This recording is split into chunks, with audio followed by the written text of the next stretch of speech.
Coucou la team, c'est Nat, j'espère que vous allez bien. Je suis ravie de vous retrouver pour cette nouvelle guidance lunaire, pas des moindres puisqu'il s'agit de la pleine lune en Capricorne qui aura lieu le 22 juin 2024. Donc dans la nuit de vendredi à samedi.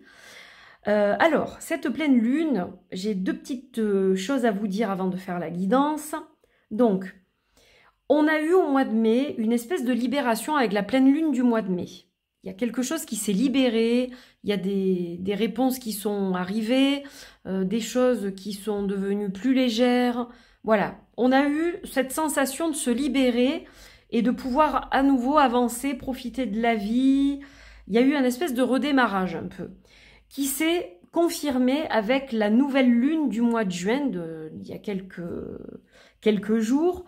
Cette nouvelle lune, elle nous a apporté une sensation de fraîcheur, de nouveauté, nouvelle relation peut-être, nouveau job, nouvelle perspective. Il y a eu ce renouveau comme ça là qui est arrivé et qui a fait du bien.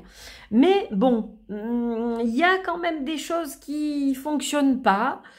Et avec cette pleine lune en Capricorne, on va avoir un espèce de dilemme quelque part qui va arriver en pleine face. Le truc, c'est se construire ou se reconstruire à travers cette pleine lune, mais sans prendre en compte l'avis ou le regard des autres. Parce qu'on est beaucoup soumis à la validation d'autrui, au regard des autres. On agit, mais en demandant toujours est-ce que c'est ok, etc. Donc on s'enferme dans un espèce de truc où finalement, à force, on n'arrive plus à être nous, quoi. Et là, le but de cette pleine lune, sa mission, ça va être de nous ouvrir les yeux là-dessus et de tourner le regard vers soi, en fait. Tourner l'attention vers soi, c'est-à-dire s'écouter. De quoi moi j'ai envie, pas l'autre, les autres. De quoi moi j'ai envie. Qu'est-ce que moi je veux faire? Écouter son corps aussi, écouter ses envies, écouter ses passions. Ça va être vraiment une espèce de mise au point qui va se réveiller avec cette pleine lune. On fait fi de la société en quelque sorte, du carcan sociétal, religieux, de l'emprise que peuvent avoir certaines choses sur nous, et de l'entourage aussi, bien entendu, parce que des fois, il y a une influence de l'entourage familial, etc. Donc là, on essaye d'occulter un petit peu tout ça pour faire le point de ce qui compte vraiment pour soi et de ce que l'on veut soi. Le tout, voilà, et de savoir ce que l'on veut vraiment. Si on arrive à cette réponse, à ce moment-là, cette pleine lune, elle peut être révolutionnaire parce qu'elle peut nous amener hors des sentiers battus, hors d'une zone d'inconfort. Je préfère dire que de confort, parce qu'en fait, on dit zone de confort, qu'est-ce que c'est? C'est une zone d'habitude. Elle n'est pas confortable la plupart du temps. Et c'est justement ça qui fait que on connaît, donc ça nous semble sécure. Mais ça l'est pas forcément. Et on a peur de mettre un pied de l'autre côté. Peut-être ce qui nous attend est mieux ou plus lumineux, plus en adéquation avec ce que l'on est. Donc voilà, cette zone d'inconfort, on va avoir envie justement de mettre un pied au dehors et puis le deuxième et d'explorer certaines choses. Et ça va rejaillir justement ensuite sur le reste du cycle et la nouvelle lune par la suite aussi. On mettra en place de nouvelles choses, mais pour soi. Voilà, donc je voulais quand même vous parler de ça parce que ça me semblait très important, surtout dans l'époque dans laquelle on vit, qui est relativement compliquée, on le voit, hein, voilà, avec tout ce qui se passe. Donc les médias, attention, hein, oui, prendre un peu d'informations, oui, mais attention à ce que ça fait aussi en termes d'anxiété, de stress et d'influence aussi sur nous. Je pense qu'il faut un juste équilibre là-dessus aussi, hein. Je vous dis pas de rester loin de toute information, mais voilà, avec parcimonie. Donc, aujourd'hui, je vais utiliser deux jeux que j'ai pas utilisés depuis très longtemps, que j'ai sortis quand j'ai fait du tri. Et je sais pas, ces jeux m'ont appelé. Donc, le Circo Tarot de Tight Rope Press. Je ne pense pas que ce jeu soit encore en cours d'édition. Voilà, j'ai eu envie de travailler avec celui-ci qui est très lumineux et avec un oracle qui a été créé par la même personne. Voilà, qui est un petit peu comme le Vaisselle Oracle, avec des dessins assez simples et des jolis messages. Donc voilà, j'ai eu envie de travailler vraiment exclusivement cette fois avec ces deux jeux-là. Allez, c'est parti.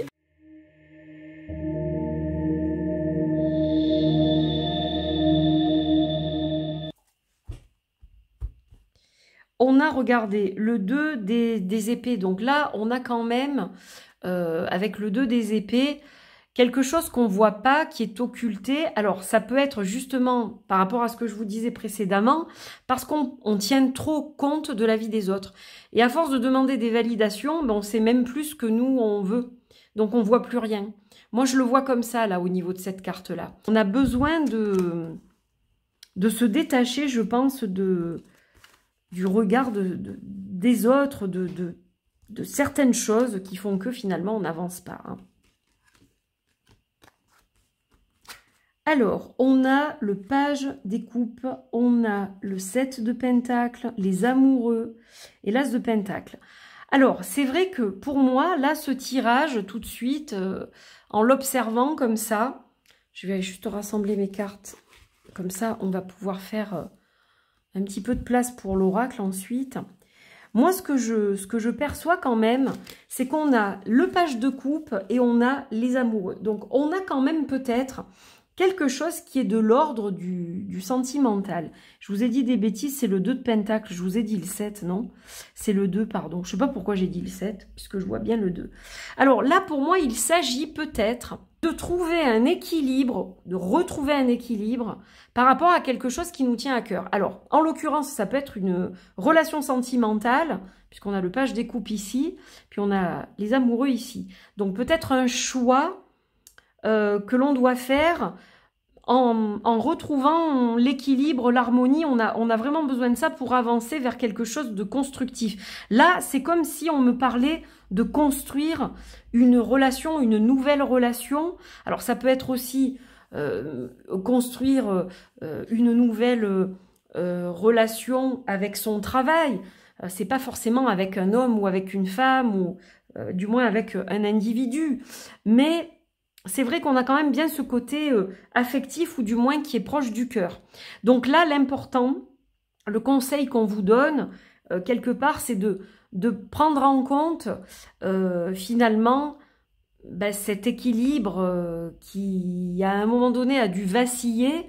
Là, on est sur un retour à l'équilibre, faire les bons choix pour soi, pour son couple, hein, aussi, probablement, puisqu'on a quand même la carte des amoureux qui est là, et enfin aller dans la bonne direction, c'est-à-dire s'ancrer dans cette relation, ou ce nouveau job, ou cette nouveauté qui est dans votre vie, particulièrement à vous, qui me regardez, individuellement, à toi qui me regarde.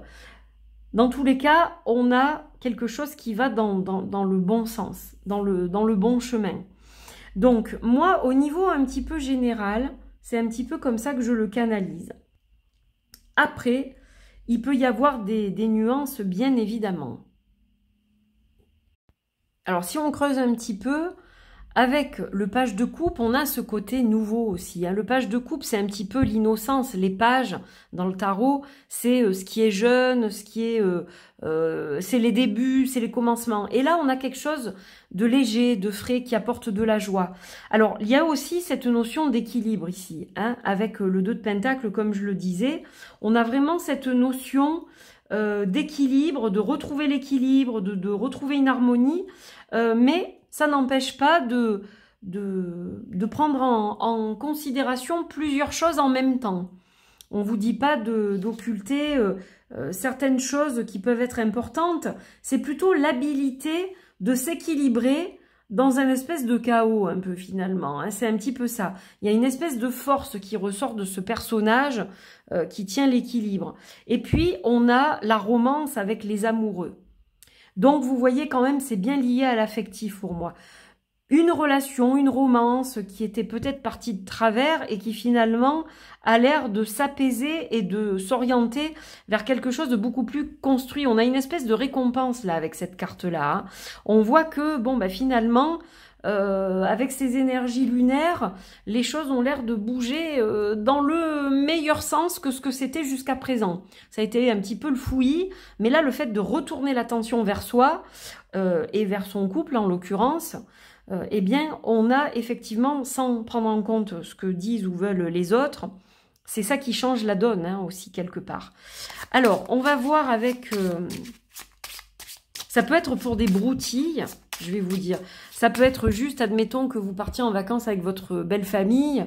Ça peut être juste trouver des arrangements avec votre conjoint, votre partenaire, pour justement décider les choses, vous, sans trop prendre en considération l'entourage. Donc ça peut être des choses, on va dire, pas graves, comme ça. Comme ça peut être des choses beaucoup plus sérieuses. Par exemple, quelqu'un qui va faire la connaissance d'une personne qui est d'une autre religion, admettons, et dont la famille s'oppose à cette relation, eh bien là, on va vous dire, bon, ok, écoutez la famille, d'accord, mais vous passez à côté du grand amour peut-être de votre vie, donc retournez-vous vers vous, et vous, qu'est-ce que vous pensez ? Est-ce que vous pensez qu'effectivement, vous devez laisser tomber cette histoire ou pas? Moi, je pense que ça peut être, voilà, des choses légères, des choses qui le sont beaucoup moins. Allez, on va regarder avec l'oracle Strangeland Oracle. On a le chemin ici, la route, le chemin. Ils vont super bien ensemble en plus, forcément. Et on a l'aliénation. Ah. Et on va en tirer une autre. Je ne sais pas pourquoi je me suis arrêtée à 3. Ah ben voilà. Et on a la chanson de l'oiseau. Le chant du rossignol, on va dire, pourquoi pas. Alors, la carte 31, c'est la carte de la route, comme je vous le disais. La route, le chemin. Donc là, quelque part, on a une route longue. On vous dit, cette route, elle n'est pas facile. Alors, il y a quelque chose de beau, de frais, de léger, de la joie, etc. Et puis, il y a cet équilibre à garder. Donc, cette route, c'est pas un long fleuve tranquille. Hein. C'est pas quelque chose de facile. Mais vous devez passer par là. Et c'est pour ça que je vous disais, ça peut être des choses plus sérieuses. C'est pour ça que je vous ai donné 2 exemples qui vont peut-être vous parler. Mais voilà, attention, on vous dit pas que ça va être facile. C'est pas parce que vous tournez tout d'un coup l'attention vers vous et que vous vous posez certaines questions que ça va vous faciliter les choses. Ça va, oui, vous faciliter le fait de savoir ce que vous voulez vraiment à l'intérieur de vous, mais ça va pas être facile, justement, par rapport peut-être aux autres, à la famille, au patron, à l'entourage.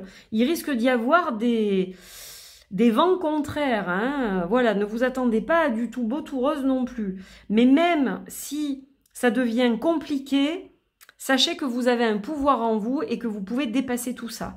Simplement, il faut que vous soyez conscient que, en faisant ce choix-là, de vous prendre vous en considération, de vous prioriser vous et pas les autres, eh bien, ça pourra donner aussi des tensions qui vont certainement être polluantes à un moment donné pour vous.